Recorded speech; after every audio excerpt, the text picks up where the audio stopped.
Hey everybody, welcome back to some more early morning barking, talking about BPD and NPD by somebody that has both. If you find the video useful, don't forget to hit the like button and the subscribe button and all of that. It's very much appreciated. So, today, after a few days off, after a bit of a mental block, I'd like to talk about obsession. We're going to break this down into two parts, and I'm going to talk about the first part today, because that's by far the easiest part. This breaks down into obsession with things and obsession with people. And we're going to do the things today. We'll do people later. That's what she said. So, I have had this habit in the past. He says, like it's gone, where if I started to get into something, I would really get into something. Let me give you an example. So, a few years ago, I built a model plane. I'd done it when I was a kid. My dad did it when he was a kid and was interested to get me building model planes when I was a kid. I have no idea why, but there you go. And so, I was reminded that it was a thing, and I went out and I bought a little Airfix Spitfire kit. And this little kit had everything in it you needed to make that little Spitfire. It had paints and glue and all the transfers and everything, right? And I built it, and it was okay. Kind of enjoyed it. Built a little Spitfire. You get a little thing, and you can look at it, and it looks nice, and you can go, look, I made this. It's fairly rewarding as the thing, and it's very calming, because you just sat quietly painting a little Spitfire. And so I went and got another one. And then I went and got some others. And those others didn't come in kits. They didn't have everything that I needed in the box. So I had to start getting all the stuff that I needed to do those. So those were paints and brushes and all the stuff you need to deal with paints and brushes, right? And that was fine for a little bit. And then I got a model that was from a different brand. And the way they defined their paint system in the instructions, you had to go and get their paints. So I had to start a collection of another brand of paints and all the stuff that you need to deal with that. And at the same time, the models were becoming more complicated. So I started needing things like clippers and a little drill and all different types of sandpapers and that kind of thing. And the models started getting bigger and bigger, and I started getting everything that you could possibly get to do with model making.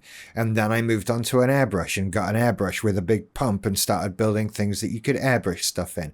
And then the models were as big as my fucking desk. And then one day, like turning off a light, I didn't like model planes anymore. I never built another one. I just stopped. Just one day. Done with this. No more model planes. I had a floor-to-ceiling pile of unmade models because I'd spent months going through all the different websites that sold model planes, just picking them out. I want that one, I want that one, I want that one. That one's huge, I need to build that. And I didn't build any of them. I ended up giving them away. All of it. Boxes and boxes of paints, and from different brands. So you get all the Airfix paints, and then you need all the Tamiya paints, and then you need all this other set that I can't remember brand names of, but it doesn't matter. You know what I'm talking about. Piles and piles of boxes and stuff. And then one day, no, don't care anymore.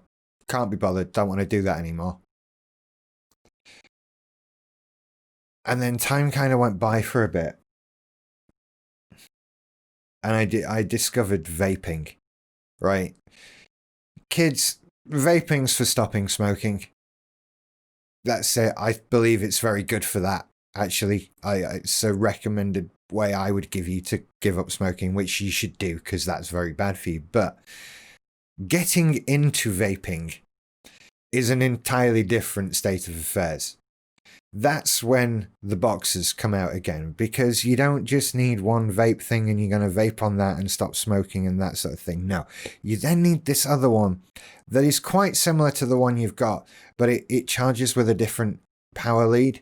So it would be easier on your life if you just had this one that charges with the same power lead as your Bluetooth headphones, so you only carry one thing in your bag. But then this one only goes up so far in wattage, so you need this other one that's bigger, and that requires a bigger tank that goes on top of it. And the bigger tanks mean that you need to start building your own coils, right? So once you start building your own coils, that means you start shipping in lots of different types of wire from Japan and China and that kind of thing, and all the different tools you need to make. And then there's boxes of vaping shit everywhere.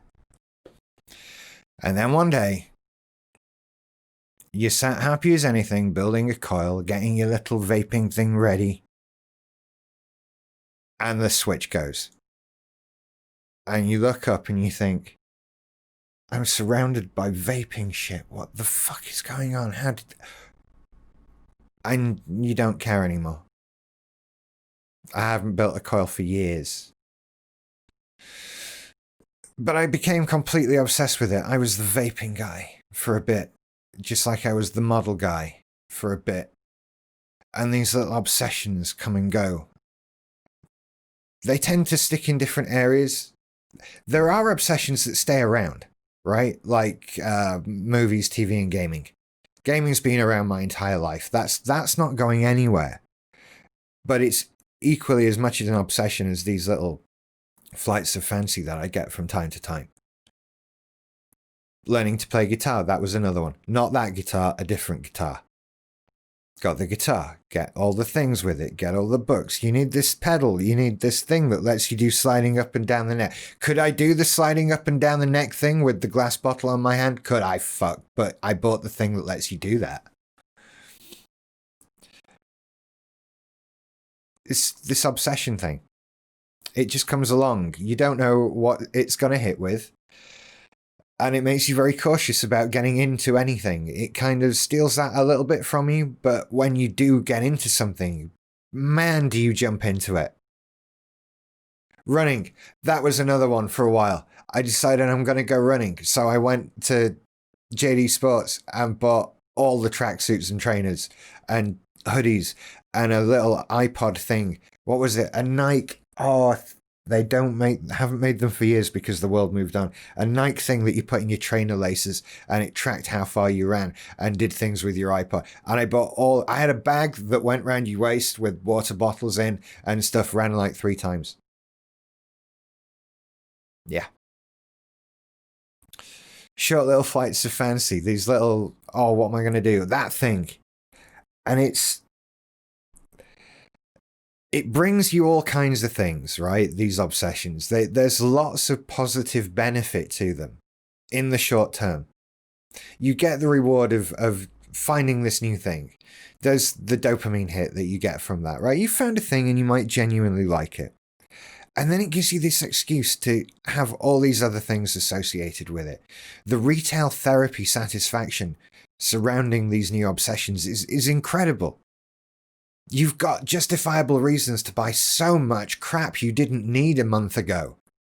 And that feels so good to have this box of stuff turn up from Amazon and it's got all your exciting new things in it. And you don't know when that day is going to come.